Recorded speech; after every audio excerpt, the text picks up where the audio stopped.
আমি এমন একটি বিষয়ে কথা বলতে যাচ্ছি যা আমার খুব কাছের। আমি অনেক রোগীকে চিকিৎসা করি যাদের একটি সমস্যা আছে যাকে ইন্টারস্টিশিয়াল লাং ডিজিজ বা আইএলডি বলা হয়।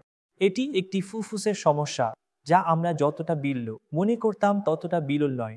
ইন্টারস্টিশিয়াল লাং ডিজিজের কারণ কি হতে পারে?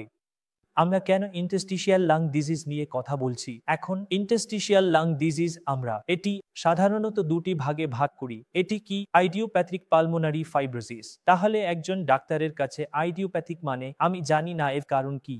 তাহলে আইডিওপ্যাথিক পালমোনারি ফাইব্রোসিস মানে এটি ফুসফুসের দাগ এবং আপনি জানেন না এর কারণ কি।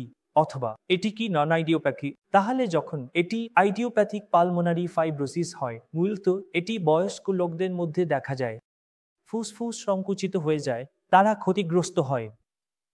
যখন ক্যানটি সাধারণত আইডিওপ্যাথিক ফাইব্রোসিসের মতো দেখায় না, তখন ডাক্তারকে ব্যাপক তদন্ত করতে হয় দেখতে যে এর কারণ কি হতে পারে। অথবা এটি ধূমপানের কারণে হতে পারে, বাড়িতে পোষা প্রাণী থাকলে হতে পারে, বাড়িতে পাখি থাকলে হতে পারে। আসলে আপনি জানেন আমাদের বেশিরভাগ মেট্রো শহরে অনেক কবুতর এবং পাখি আছে। কখনো কখনো ত্বক এবং পেশির রোগও ইন্টারস্টিশিয়াল ফুসফুসের রোগের কারণ হতে পারে।